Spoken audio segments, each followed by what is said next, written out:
Shalom, apa kabar? Masih bersama saya, Pendeta Seno Wijaya. Hari ini kita akan membahas tentang kitab Rut. Rut adalah nama salah satu tokoh wanita cantik yang diceritakan di dalam Alkitab.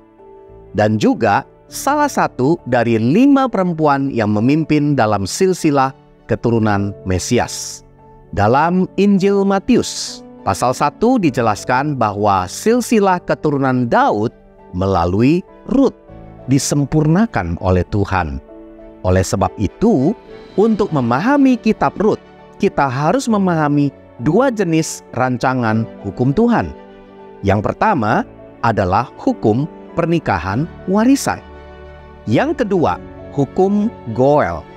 Hukum Goel memiliki tugas dan tanggung jawab untuk menyelamatkan saudara dekat yang sedang dalam kesusahan. Daud lahir dengan landasan 2 jenis hukum ini, sebab Tuhan membuat Daud lahir melalui pernikahan Rut dan Boas. Kisah Rut dimulai dari pasal pertama, di mana Elimelek dan Naomi bersama kedua anaknya Mahlon dan Kilion pindah ke tanah Moab untuk menghindari kekeringan dan kelaparan. Setelah kematian Elimelek, kedua anaknya mengambil perempuan Moab menjadi istri mereka. Yang pertama, Orpa. Yang kedua adalah Rut. Kemudian matilah juga kedua anak Naomi. Orpa kembali kepada bangsanya, dan Rut menetap hingga akhir hidupnya mengikuti Naomi hingga ke Bethlehem dengan mengaku Allahmu adalah Allahku. Tuhan adalah Tuhan yang tidak kelihatan, mengendalikan kehidupan kita dari tempat yang tidak terlihat, yang menuntun setiap langkah kita dan mewujudkan kehendaknya. Dalam pasal kedua terdapat pertemuan antara Rut dan Boas. Sebab Tuhan membuat Rut pergi memungut bulir-bulir jelai demi kebutuhan hidup mereka. Ketika ia memungut jelai di belakang penyabit-penyabit, bertemulah Rut dengan Boas. Rut dan Boas bertemu, lalu Naomi membuat pernikahan mereka dapat terjadi melalui hukum Goel. Dalam pasal yang ketiga, hubungan Rut dan Boas semakin dekat. Rut dihiasi sebagai pengantin cantik untuk dilamar oleh Boas. Dalam pasal keempat tertulis tentang pernikahan Rut dan Boas. Boas menikah dengan Rut bertujuan membawa Taurat dan membuka peradilan di pintu gerbang dalam hal penebusan. Rut dan Boas menjadi dasar dan awal keturunan Daud. Melalui Boas dan Rut, lahirlah Obed, yang merupakan ayah Isai, dan lahirlah Daud. Lantas, bagaimanakah cara Tuhan membuat dinasti Daud? Mari kita bersama-sama membaca kitab Rut, pasal pertama sampai pasal keempat.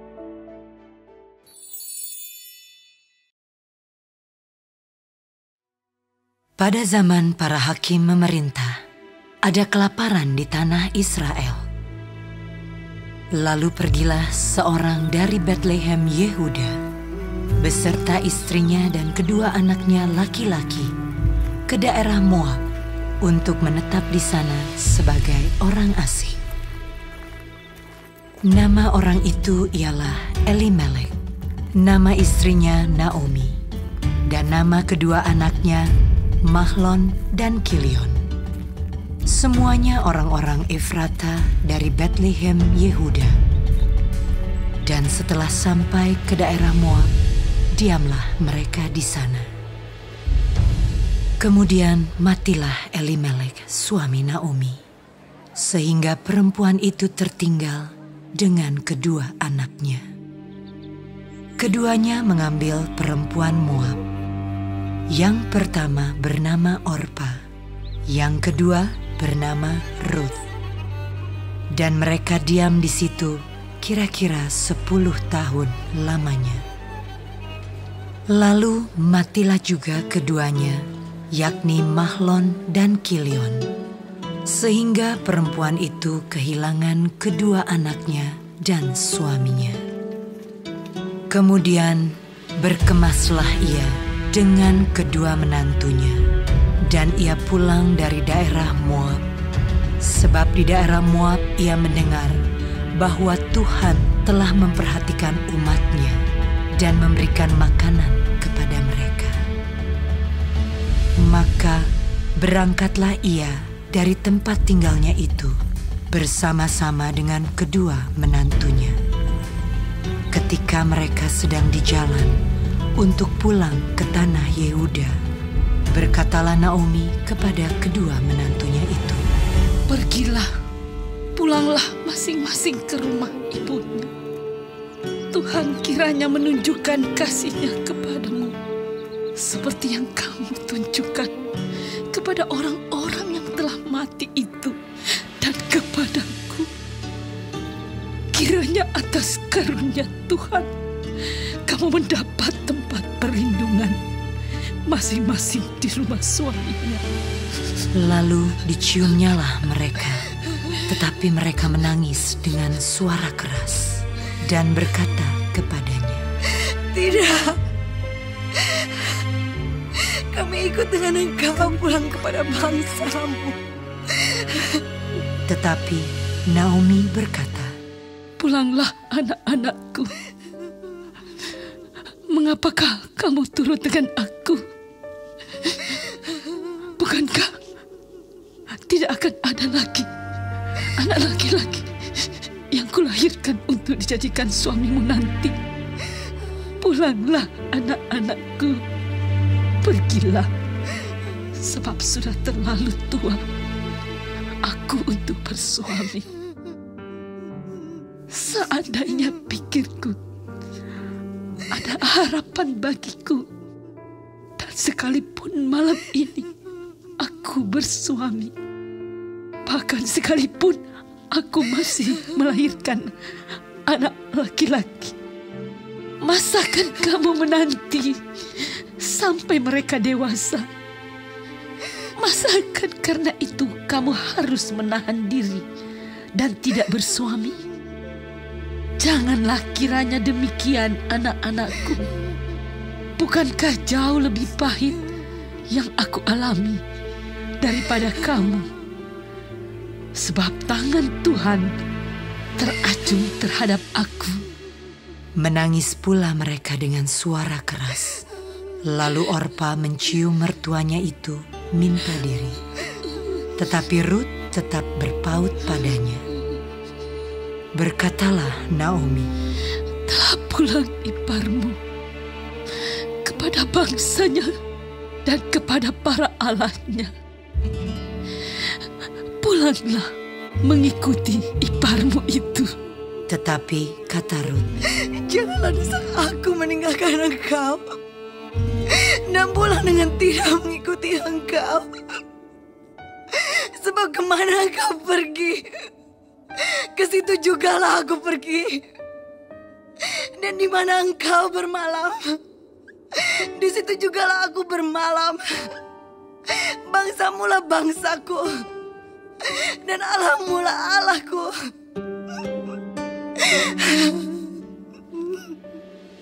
Di mana engkau mati, aku pun mati di sana. Dan di sanalah aku dikuburkan. Beginilah kiranya Tuhan menghukum aku. Bahkan lebih lagi daripada itu, jikalau sesuatu apapun memisahkan aku dari engkau, selain daripada maut." ketika Naomi melihat bahwa Rut berkeras untuk ikut bersama-sama dengan dia, berhentilah ia berkata-kata kepadanya. Dan berjalanlah keduanya sampai mereka tiba di Betlehem. Ketika mereka masuk ke Betlehem, gemparlah seluruh kota itu karena mereka. Dan perempuan-perempuan berkata, "Naomi kah itu?" tetapi ia berkata kepada mereka, Janganlah sebutkan aku Naomi, sebutkanlah aku Mara. Sebab Yang Maha Kuasa telah melakukan banyak yang pahit kepadaku. Dengan tangan yang penuh aku pergi, tetapi dengan tangan yang kosong Tuhan memulangkan aku. Mengapakah kamu menyebutkan aku Naomi? Karena Tuhan telah naik saksi menentang aku, dan Yang Maha Kuasa telah mendatangkan malapetaka kepadaku. Demikianlah Naomi pulang bersama-sama dengan Rut, perempuan Moab itu, menantunya, yang turut pulang dari daerah Moab. Dan sampailah mereka ke Betlehem pada permulaan musim menuai jelai.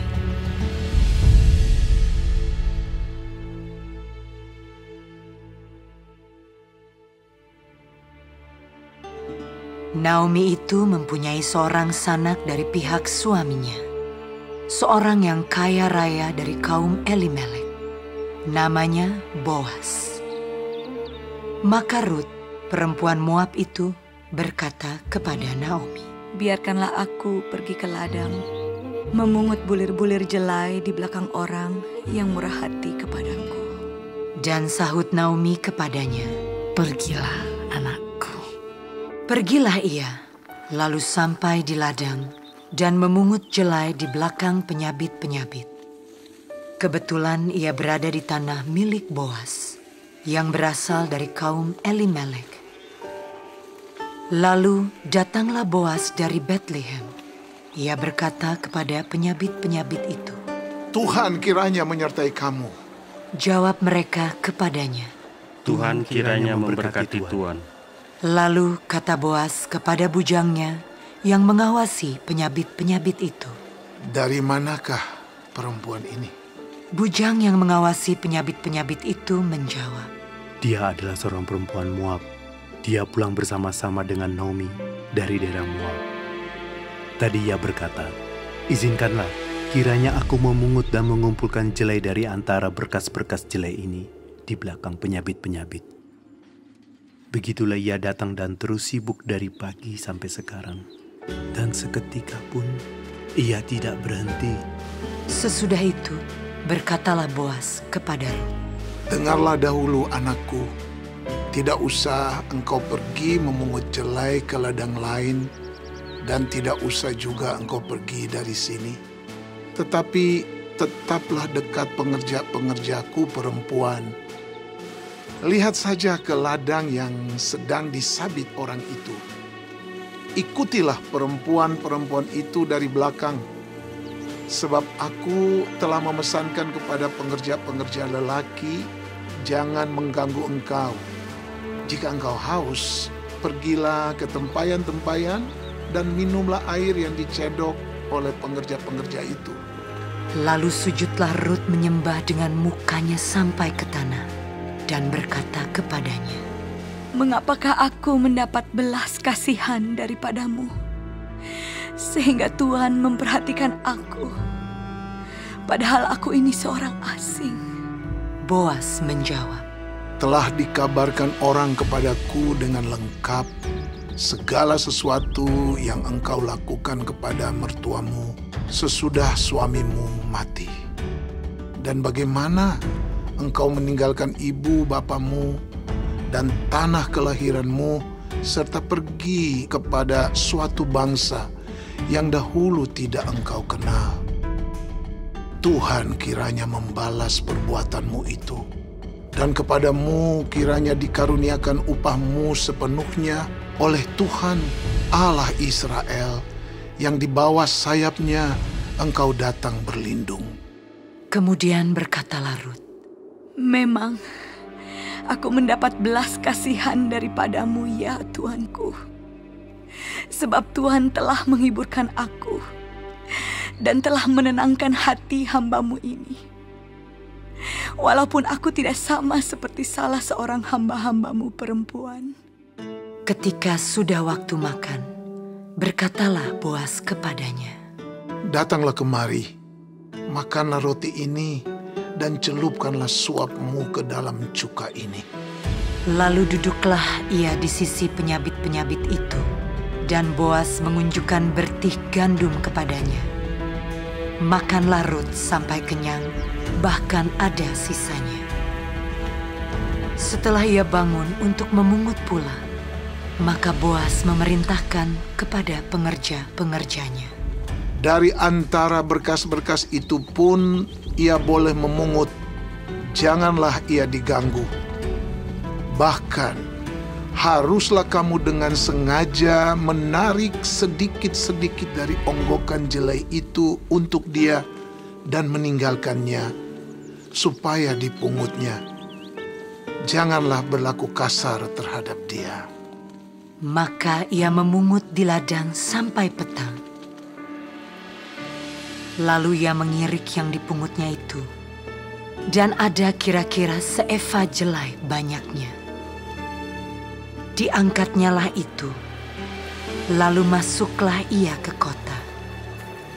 Ketika mertuanya melihat apa yang dipungutnya itu, dan ketika dikeluarkannya dan diberikannya kepada mertuanya sisa yang ada setelah kenyang itu, maka berkatalah mertuanya kepadanya, "Di mana engkau memungut dan di mana engkau bekerja hari ini? Diberkatilah kiranya orang yang telah memperhatikan engkau itu." Lalu diceritakannyalah kepada mertuanya itu pada siapa ia bekerja. Katanya, Nama orang pada siapa aku bekerja hari ini ialah Boas. Sesudah itu berkatalah Naomi kepada menantunya, Diberkatilah kiranya orang itu oleh Tuhan yang rela mengaruniakan kasih setianya kepada orang-orang yang hidup dan yang mati.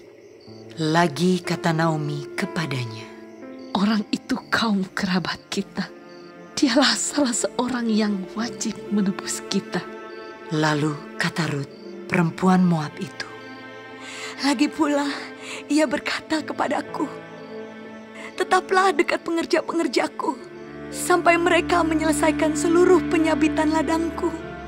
Lalu berkatalah Naomi kepada Rut, menantunya itu, Ya anakku, sebaiknya engkau keluar bersama-sama dengan pengerja-pengerjanya perempuan, supaya engkau jangan disusahi orang di ladang lain.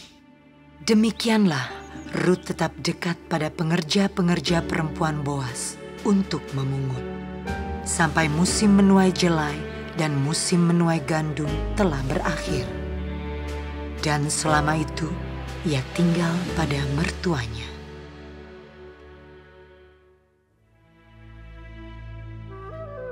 Lalu Naomi, mertuanya itu, berkata kepadanya, Anakku, apakah tidak ada baiknya jika aku mencari tempat perlindungan bagimu supaya engkau berbahagia?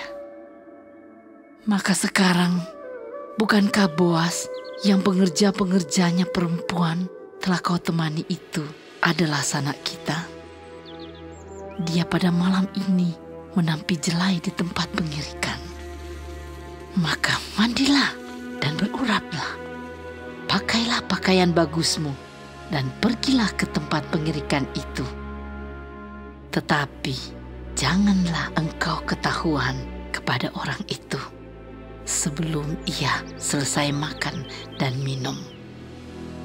Jika ia membaringkan diri tidur, haruslah engkau perhatikan baik-baik tempat ia berbaring.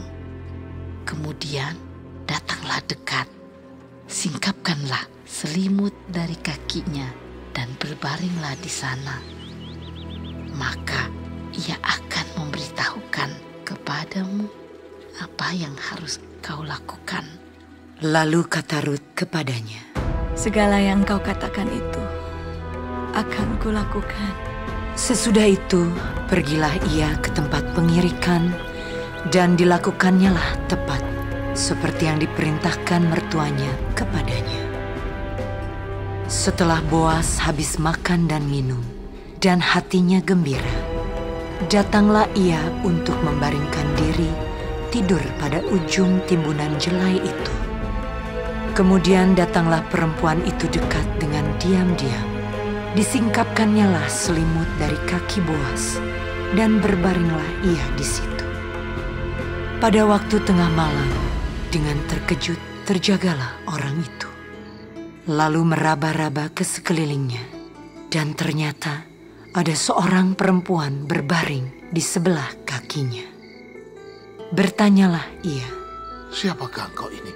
Jawabnya, Aku Ruth, hamba-Mu. Kembangkanlah kiranya sayap-Mu melindungi hamba-Mu ini. Sebab engkaulah seorang kaum yang wajib menebus kami. Lalu katanya, Diberkatilah kiranya engkau oleh Tuhan, ya anakku. Sekarang engkau menunjukkan kasih-Mu lebih nyata lagi daripada yang pertama kali itu. Karena engkau tidak mengejar-ngejar orang-orang muda, baik yang miskin maupun yang kaya. Oleh sebab itu anakku, janganlah takut. Segala yang kau katakan itu akan kulakukan kepadamu. Sebab setiap orang dalam kota kami tahu bahwa engkau seorang perempuan baik-baik. Maka sekarang memang aku seorang kaum yang wajib menebus. Tetapi walaupun demikian, masih ada lagi seorang penebus yang lebih dekat daripadaku. Tinggallah di sini malam ini, dan besok pagi jika ia mau menebus engkau, baik biarlah ia menebus. Tetapi jika ia tidak suka menebus engkau, maka akulah yang akan menebus engkau. Demi Tuhan yang hidup, berbaring sajalah tidur sampai pagi. Jadi berbaringlah ia tidur di sebelah kakinya sampai pagi. Lalu bangunlah ia sebelum orang dapat kenal mengenal, sebab kata Boas, Janganlah diketahui orang bahwa seorang perempuan datang ke tempat pengirikan. Lagi katanya, Berikanlah selendang yang engkau pakai itu dan tadahkanlah itu.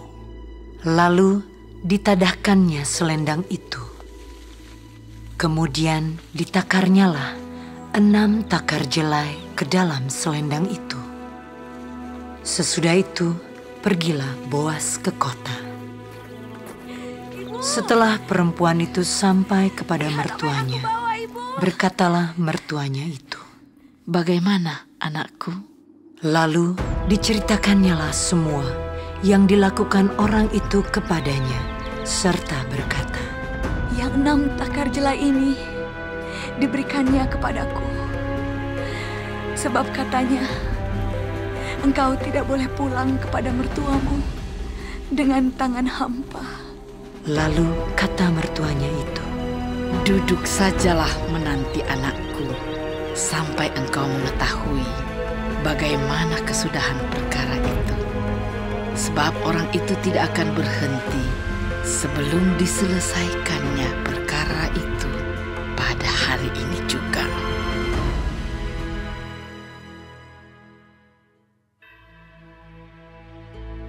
Boas telah pergi ke pintu gerbang dan duduk di sana. Kebetulan lewatlah penebus yang disebutkan Boas itu. Lalu berkatalah Boas, Hai saudara, datanglah dahulu kemari. Duduklah di sini. Maka datanglah ia, lalu duduk. Kemudian dipilihnyalah 10 orang dari para tua-tua kota itu dan berkata, Duduklah kamu di sini. Maka duduklah mereka. Lalu berkatalah ia kepada penebus itu, Tanah milik kepunyaan saudara kita, Elimelek, hendak dijual oleh Naomi yang telah pulang dari daerah Moab. Jadi pikirku, baik juga hal itu kusampaikan kepadamu sebagai berikut. Belilah tanah itu di depan orang-orang yang duduk di sini dan di depan para tua-tua bangsa kita.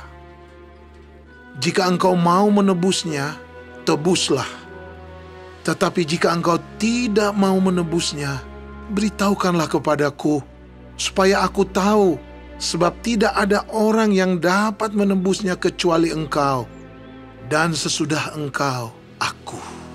Lalu berkatalah ia, Aku akan menebusnya.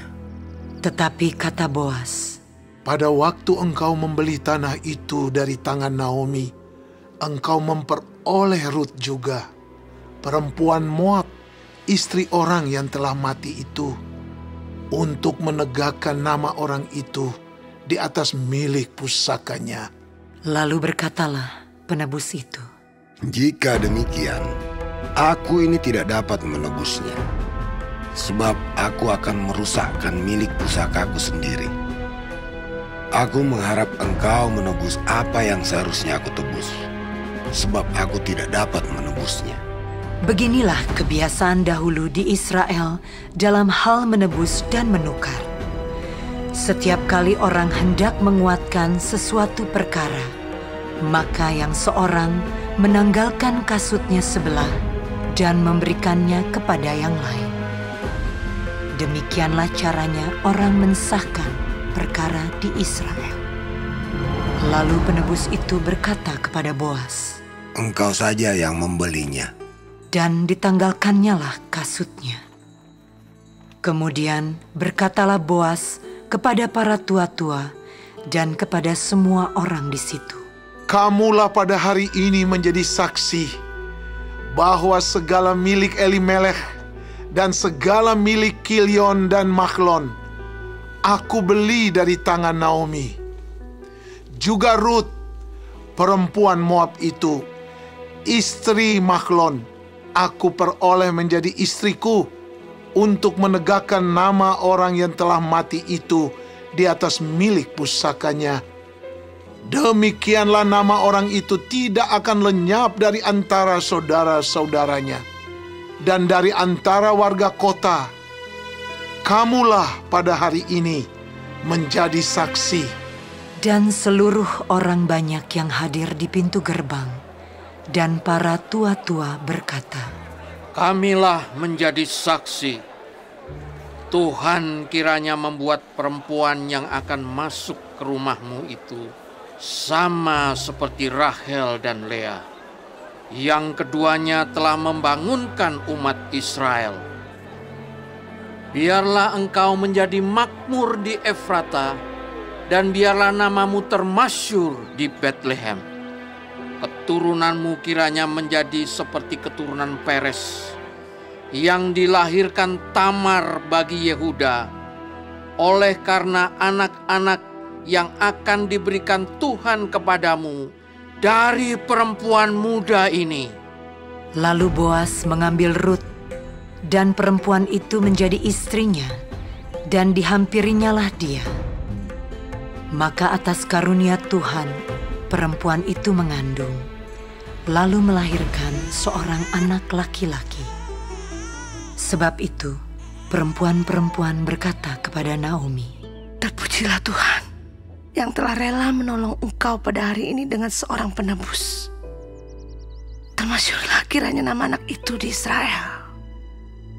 Dan dialah yang akan menyegarkan jiwamu dan memelihara engkau pada waktu rambutmu telah putih.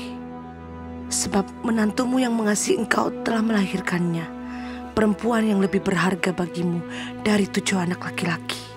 Dan Naomi mengambil anak itu, serta meletakkannya pada pangkuannya, dan dialah yang mengasuhnya. Dan tetangga-tetangga perempuan memberi nama kepada anak itu. Katanya, Pada Naomi telah lahir seorang anak laki-laki. lalu mereka menyebutkan namanya Obed.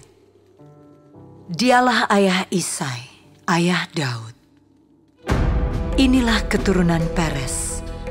Peres memperanakan Hezron. Hezron memperanakan Ram. Ram memperanakan Aminadab. Aminadab memperanakan Nahason. Nahason memperanakan Salmon. Salmon memperanakan Boas. Boas memperanakan Obed. Obed memperanakan Isai.